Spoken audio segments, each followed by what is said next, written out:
Joining us this morning in the studio is Ebuka Anichebe. He is an entrepreneur and an author as well. He will be talking to us about these advantages we have painted there, despite the difficulties that we are having. Good morning, Nancy. Good morning, Ayuba. Welcome to the show. Good morning.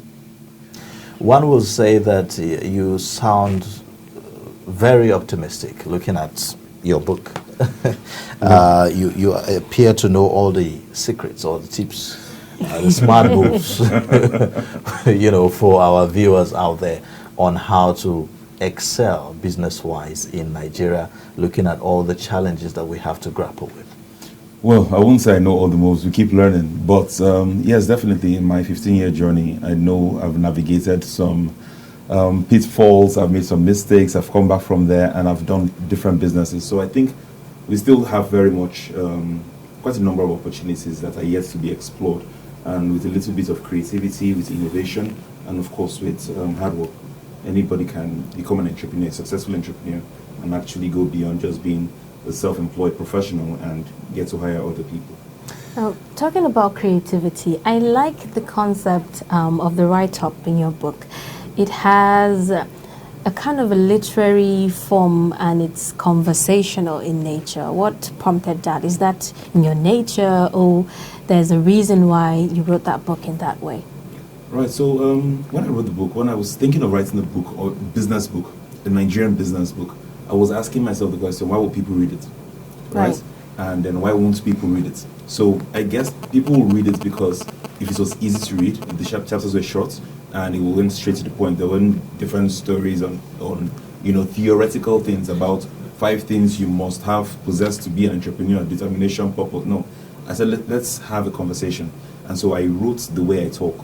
And so people usually say, "Oh, when you coach me, I get clarity." So I decided to write in the way I talk, as opposed to writing from a theoretical perspective, and just tell my story. Mm-hmm. Okay. Yes. So interesting there for our viewers, in case you haven't noticed, our guest in the studio today, he is the author of The Smart Hustler, and it's a playbook, a definitive guide on developing the psyche of street smarts and market intelligence for service-based professionals. And he is Ebuka Anichebe. Now, I saw something here in your content that says be street smart. Yeah. What does that mean, to be street smart? Well, you have 2 kinds of smartness, right? You can be book smart, right? And you know how to do chemistry and quadratic equations, right? But that doesn't translate to the streets, how you can convert that into food to eat. Mm-hmm. And so street smart person is simply somebody that uses their knowledge to convert that into an advantage that can give them or put them in a better position to get financial rewards. That's what street smart is. So if you're walking down the road and maybe you live in Kubwa and you know that there's a market in Kubwa where they sell bags of oranges for 5,000 naira and you have to come to town every time. And if you realize that there's a lady that sells a cup of juice, right, for 500 naira in your office location, then you can, if you're already doing that journey, you can tell her, look, I'm going to be willing to give you as many oranges as you want, right, at a better price than what you're getting. And if she doesn't know your market, then as simple as that arbitrage between a market you know in Kubwa and a market you know in Wuse 2 or in Central area, if she doesn't know the prices that you're getting there, all you have to do is bring it in. And that's street smart. Mm-hmm. As simple as that arbitrage is. So it's your ability to basically see opportunities where there's difficulties. It's your opportunity to also see what people are looking out for and really observe. And yes, I say this all the time, pay keen attention to your environment and see what people are spending their time on, see what people are frustrated about, and see where people are spending their money. And if you understand that dynamics, then definitely you can see loopholes that you can exploit. Okay, now, in your book, The Smart Hustler, you admitted seeing startup micro businesses grow into big industry and entrepreneur. What is the magic behind this? Well, I think it's basically about the vision of the entrepreneur himself, right? If you dream big, if you think big, then definitely you make bigger moves than somebody that's just thinking of having a lifestyle brand. Nothing wrong with a lifestyle brand because everybody's wired differently. Some people are wired to go and to manage 60 different employees. Some people just want to become highly paid professionals and manage only themselves and maybe a few personal assistants, technical assistants to support them. but you must know what you're naturally inclined towards and not try to be somebody else, because you may not have the personality traits it will take to sustain being a CEO. So you're better off maybe just being a founder and having partners to run the business. You need to know, first of all, I mean, entrepreneurship really is the story of freedom. It's a story about understanding who you are and developing yourself to become the best version of yourself. And if you know who you are and who you're trying to be, right, then you can decide which industry you want to play and what role you want to fulfill in the world. All right. Now, there's somebody probably watching, and he doesn't have any doubt about who he is. He has discovered himself. He knows who he is. But here he is in a country that is like ours, Nigeria, and trying to do business. You need space. You need electricity to run your business. You need perhaps loans and all of that. And it doesn't look like an easy thing to get, in the country. For an ordinary person like that, how do you tell the person that there are opportunities and that once he discovers himself, he can do things? So, beyond just self-discovery, right, we also have self-development, right? And that's the part where people want to jump. So I look at it in three ways. So you discover yourself, you develop yourself, and then finally you distribute yourself. People want to jump from discovery to distribution, and it just doesn't work that way. The development stage is where you're developing both relationships and then capacity to leverage on those relationships. Because everybody knows someone that has money. Everybody knows someone that has money, right? However, it's not enough for me to know that you have money.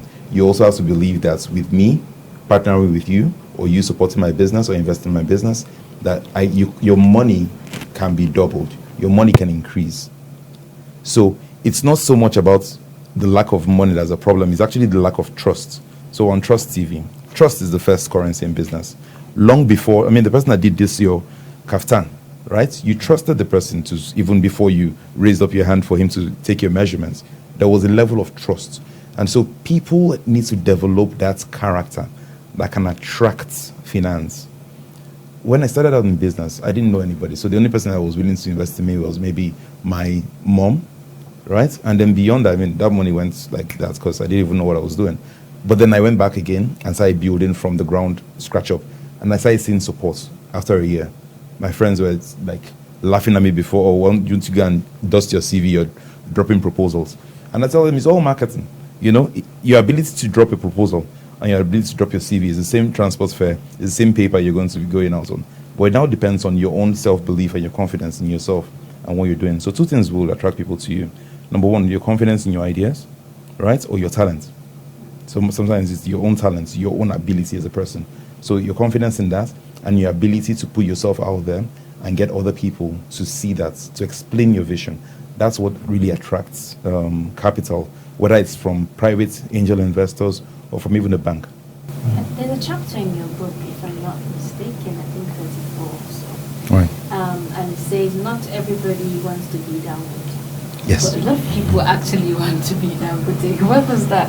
Okay, so I talked about not everybody wanting to be Dangote. People want to be as rich as Dangote, but not everybody wants to be Dangote. Dangote has less than 4 hours sleep every day, historically speaking. Like he's always working. He has very, very high work ethic. And he seems to enjoy it, right? He seems to thrive on traveling around. And there has to be a balance somewhere. So if you say, yes, I want to be as rich as Dangote, yes, but I want to have, my children around me and I wake up with my husband every day, that's not going to happen. That's not going to happen. You have to know that there's always a trade-off. So are you willing to have that trade-off? That's where I'm coming from. You must be willing to know what it is you want from life and not be distracted by what somebody else is having. So if you want to be Dangote, then you have to go back into understanding what's the price he's had to pay to be where he is today, as opposed to just seeing the glamour he is today and not understanding where he was many years ago. You don't want to be Dangote now. You don't want to get advice from Dangote now. As a startup entrepreneur, you don't want to get advice from Dangote because there's very little he can do right now, or he can tell you that relates to your business, right? Because he's just not there. So you don't want to, if you're starting out to take football lessons, for example, you don't want Cristiano Ronaldo to be your first coach, because like his work ethic, he will in 2 hours you'll be lying down flat, and he'll be like, let's go, let's go, let's go. So you need to know where you are and find somebody that is maybe 2 levels ahead of you, right? Dangote is like 10 levels ahead of every other person, or maybe 2 steps ahead of you, so that you know the next step to go and the next step to go. And that's something you can do. Anybody can do. And so it wants you, and I say this because of mentorship. A lot of Nigerians say, oh, they have mentors, few mentors, right? And let's don't get it wrong. Mentors exist everywhere. They don't have to be very popular people. A lot of people think your mentor has to be a popular person on Instagram. I say, no, you don't. Mentorship, there's no criteria. Popularity is not a criteria for mentorship. The ability for somebody to, when you see someone and you say, maybe you're even envious of the person. And if you're envious of somebody, then there's something in you that is telling you that you can be that person. So if you're envious of the person, then you can step up to the person and say, look, I really admire what you've achieved. That's important. And I would like you to mentor me over the next 1 year so that I can see how. And if the person, most people want to stretch their hands out and help people up. If you have the intellectual humility to ask, they may also be willing to help. I'm curious. You get to see that many startups, start well, and along the line they come crashing down. Is there something wrong? Couple of things. Some people grow too fast. That can be a problem. If you grow too fast, maybe you focused too much on your marketing and you didn't work on your operations. You can get a huge glut of customers, and then you can't handle it. So now you have bad press reviews, bad customer reviews online, and your business can crash. Or you can focus so much on your operations that you forget the marketing part, and then now you have all your staff in place, all your team in place, nowhere to go, no money coming in, then it dries up. So there has to be a balance in between your operational efficiency as well as your marketing abilities. For me personally, I usually slant more on the marketing, right? Because I feel like the operations you can always outsource, but there has to be that balance. So it's one of two things. Either you know marketing enough, and when I say marketing, it's not just selling your goods, it's selling your vision to get more partners on board. It's also being able to sell to get more loans. For example, if it's a high cash intensive business, you want more loans, you want more partners, you want more customers. Work on all 3 of them simultaneously. That helps. Now, there are some times when you will have to get advice from, say, certain experts. They tell you that, well, if you have an idea, why working for someone? You are wasting your time. And so they kind of, disregard or discredit totally the idea of having to work for someone and all of that, saying, well, it's a waste of time and all of that. Where do you draw the balance between entrepreneurship and working for someone, being an employee? So let me put it this way. The way I see it, most organizations have entrepreneurs already working for them. Why would you then lose your staff so that your staff can go try out an idea that is unproven? A better way would be for organizations to identify the entrepreneurs within them and put them instead of those projects, right? So turn the ideas into projects. Since the organization is already there, you can give that entrepreneur some kind of incentive, right, to own and champion that idea. And they would rather stay with you, have the comfort of your contacts, have the comfort of your experience, have the comfort of your money, right, and go out there and try that idea, as opposed to you just saying, oh, look, leave your job, something that's sure, that's giving you that something every month, to go try out entrepreneurship. I don't believe in that. I don't believe that you can get wealthy working in the job. I just think that people should shift their mind, both from the organizations where you may be working, right? Shifting their mindset to say, look, we'll welcome new projects. Why don't you send in your ideas, and if you like it, we'll call you in, you defend it, and we can fund you. It's a better way. But I don't believe in entrepreneurs just basically having an idea, jumping up and running out and say, I'm going to try my idea and I'm going to quit my job. No, that's ridiculous, right? That's ridiculous. Nobody does that. You shouldn't do it. People can do it, but not in our economic situation. Secondly, it's also a matter of what I mentioned earlier. Entrepreneurship is not really a story about money. It's a story about freedom. And freedom depends on the individual, how free you think you are, right? So freedom of speech, freedom of expression, freedom to come and go as you please, freedom to wake up and work when you want, freedom to work at night or at daytime. These are issues that are only negotiable when you're working for yourself. So if your job isn't giving you the freedoms you require, then maybe entrepreneurship may be a best bet for you. However, if your job already gives you everything and freedom, you're not so worried about showing up by 8 o'clock and leaving by 5, and that's fine, then why not? You should be in your job. And if your new idea is in any way conflicting with your job, right, then play both at the same time until your business, your idea, can grow beyond an idea stage into a minimum viable product and then into a real actual product that is demanded for. And when you see that the revenue from that is now exceeding your income, then that's when it's time to shift. Okay, let's talk about business plans.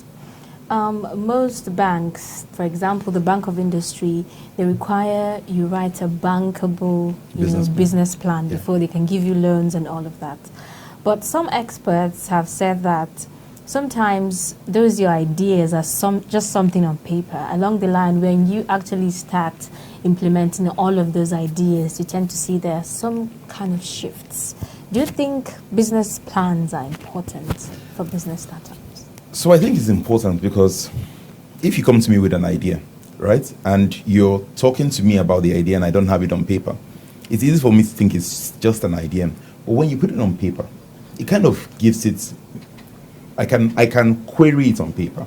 I can look at the numbers and see if it adds up. I can look at your strategy plan and see if it's making sense, right? Simply because when you're speaking to me, I'm interrupted by my thoughts of what's going on, right, as you're speaking to me, and I want to ask questions. But when it's on paper, then I'm not going to be distracted with, I don't like this guy's shoes, I don't like this person's hairdo, and all of those issues that may come up. And that's why it's good to have a plan on paper. However, but beyond that now is the fact that your paper doesn't have any, like, it's having like a game plan before a game. Then you get into the game and you realize the game is completely different. Are you going to stick on your game plan? No, you have to change. It was Mike Tyson. Mike Tyson said, everybody has a plan before they step into the ring until they get punched in the face. And that's important because when you get out of, and you say, oh, I'm going to price my thing 700 naira, and when I go to the market, because other people are pricing it 900 naira, I would sweep over the market. What if your competitor decides to crash the price to 500 naira just to frustrate you out of the market? What next? Your business plan doesn't have that. And so you will have to adopt a new business model. And so that's something that will always be changing. And you have to realize that your business plan should be a document that's alive and it can be tweaked. It's not going to just be one thing that is forever there. It's not the 10 Commandments. It's always going to change along the line. Yes. Interesting. Well, now, if you look at Nigeria as a country, the numbers as far as unemployment is concerned, it's not on the low, it's on the high, and it keeps increasing. We keep having more graduates graduating, and there's no system or structure to absorb, those graduates.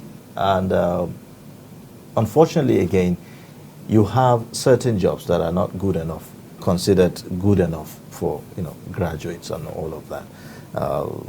You find people feeling, well, I studied chemical engineering, why should I be working in the farm or something like that, certain dirty jobs and all of that.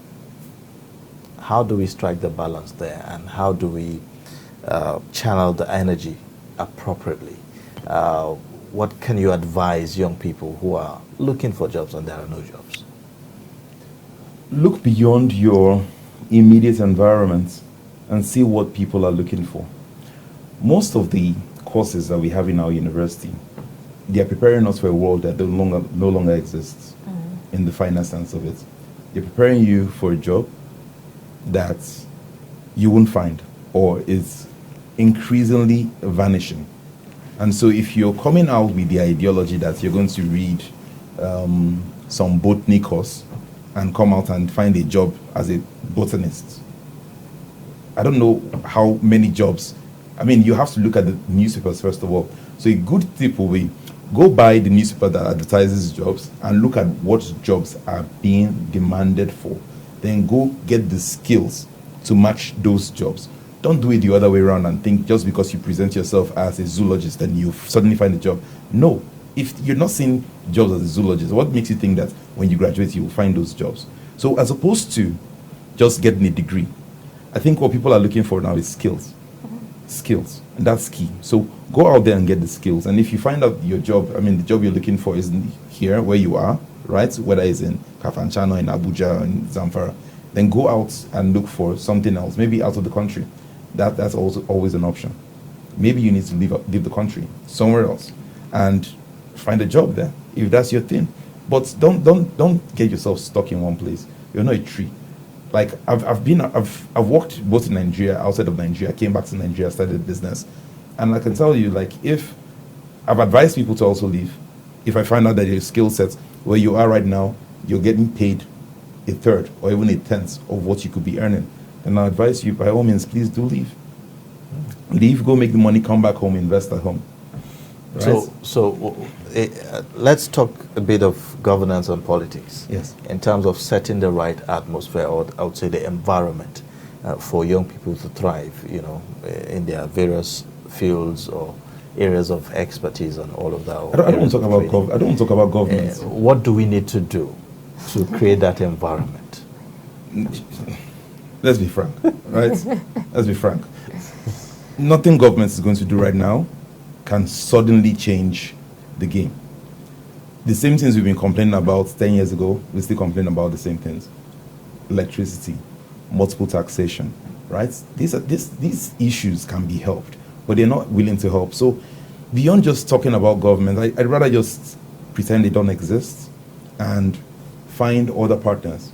Could be NGOs, could be bigger organizations, and make them see reasons to partner with smaller organizations like our companies, right? Because waiting for governments, it's just not. Can we pretend that they don't exist? Well, I'm going to pretend.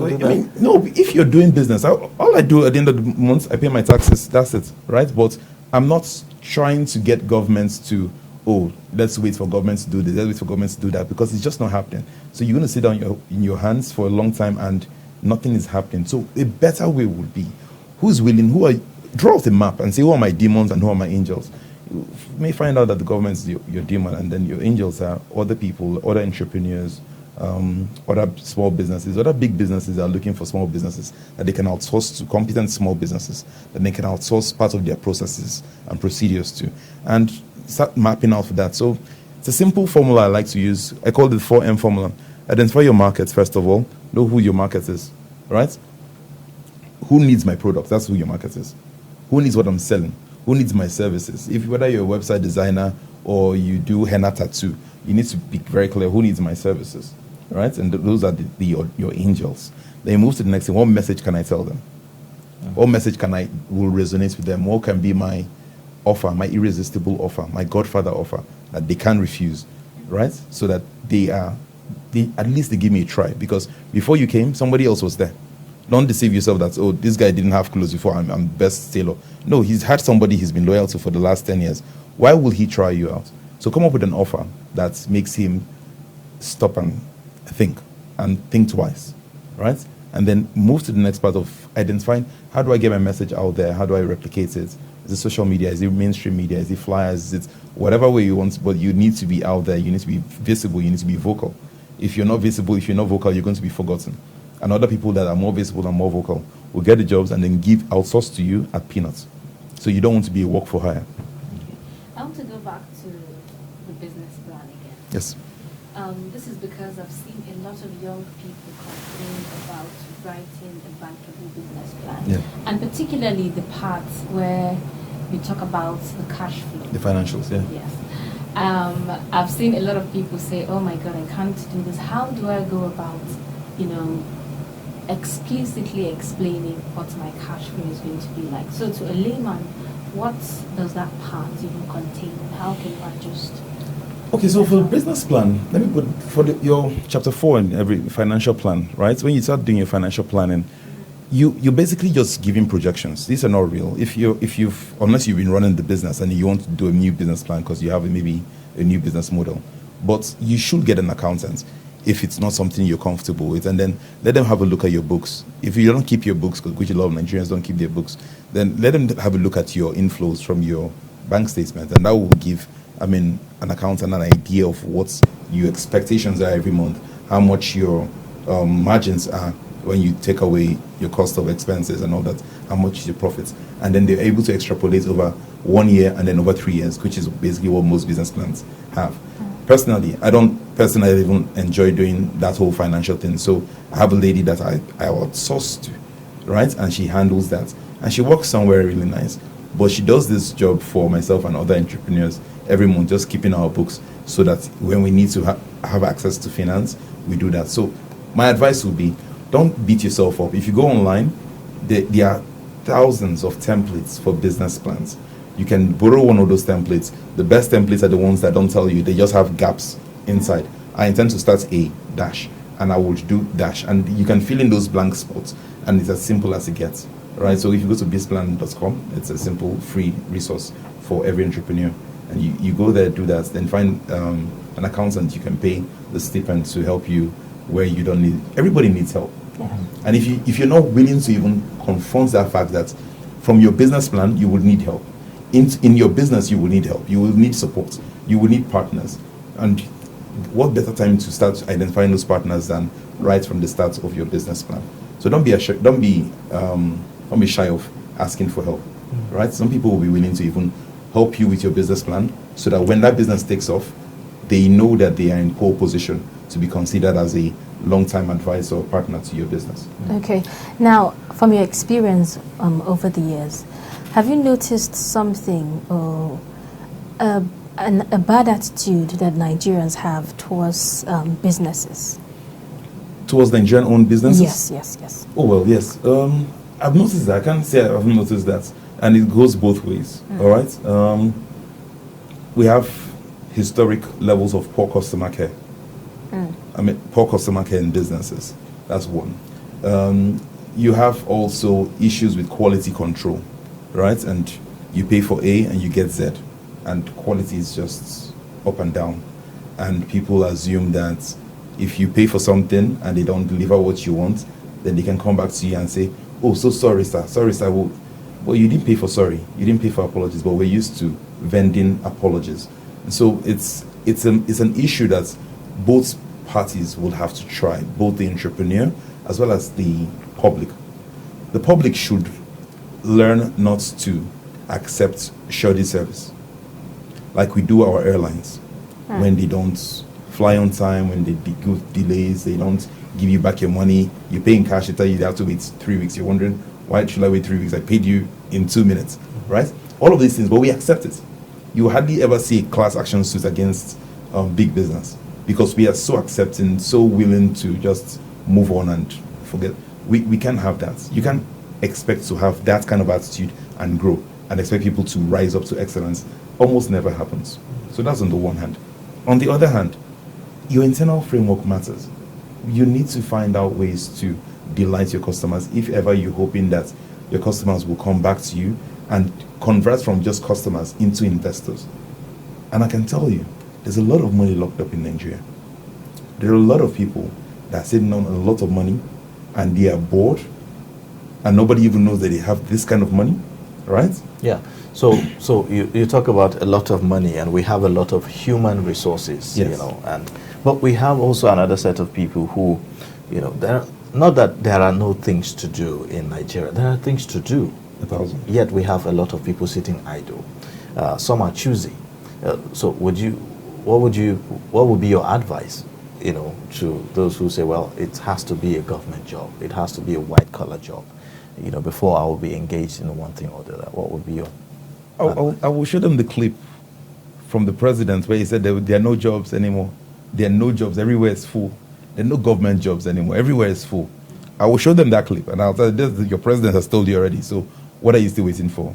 Right? That's the first thing. So the second thing will be realizing that, yes, we may have a lot of numbers, but just having numbers, human resources, doesn't mean that they are developed. Most of the human resources we have are not developed.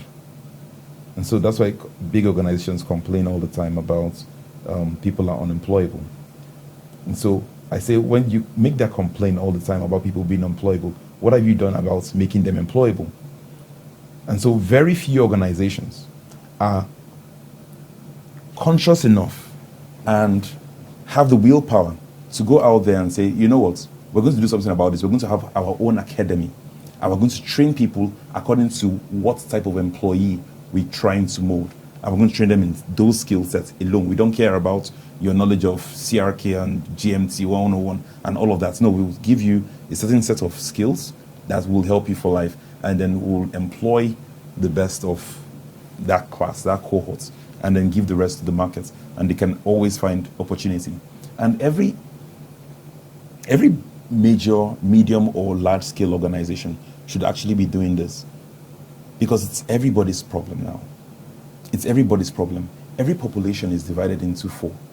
Every population around the world is divided into 4. So you have the intellectuals, you and I, people that are trying to help themselves as well as society. So these are the intelligent people. They're trying to help themselves, at the same time trying to help society. But you also have people that can best be described as helpless. They can neither help themselves nor the society. And we have quite a number of that here in Nigeria. So it's not their fault. It's not their fault. It's not their fault. They came from disadvantaged neighborhoods where the school system was really poor or even absent altogether. Some didn't even go to school, right? So what are they supposed to do in a world that's overtaken by information technology? Third category of people we have are the stupid, right? And the stupid, they cause harm to both themselves and the society they live in. And we have them, right? They bring in harm to themselves, harm to society and I'm not, when I say stupid, they're different from the helpless. A stupid person can be working in a very senior government position, but by virtue of the policies they bring on board, it's causing harm to both themselves as well as the community that they are trying to serve, because they haven't engaged in critical thinking, in really thinking, if I do this today, if I come up with this policy today, what will be the implication on the long run? I'll give you just a simple example. When the policy for hospitals not treating gunshots victims was done, I'm sure they thought it was a good policy, don't treat gunshot victims because they're mostly armed robbers. But now that things have changed and we've seen that a lot of gunshot victims are actually victims themselves, innocent civilians, isn't it time that we have a look at that and turn that around and scrap that? Well, if you keep quiet, a lot of people have died and are still dying daily because nobody wants to treat a gunshot victim. So that's a type of policy that is a stupid policy, let's face it. And then the last category of people are the bandits, of course. A bandit is somebody that takes from you in order to benefit. And so when you look at the society, you realize that in Nigeria, the intelligent people are living in droves to other countries to give their services there for different reasons. Secondly, the helpless people are tired of being helpless. So they're now getting into banditry. And it's a free, open gates. Everybody's getting into there, right? Because it's at least you're helping yourself. And then, of course, you then have the stupid people that seem not to understand the dynamics, and that once you have a population where your intellectuals are now less than 10%, and you have more bandits and more stupid people and more helpless people, then your economy is going to hell in the basket, and there's nothing you can do about it. There's no ban you can do. You can't ban yourself you can't ban yourself to economic prosperity, so to speak. So we need to really look through our policies and hopefully become better. Well, I think that's a very good place to end the discussion today. Thank you so much for coming on the show. Quite interesting there, this group of people you gave. It's quite enlightening. Well, thank you. We've been speaking with Ebuka Anichebe. He is the author, The Smart Hustler, and talking about how to take advantage of opportunities amidst us despite, the difficulties, creating jobs through entrepreneurship. Thank you for coming again. Thank you. Thank you very much. All right.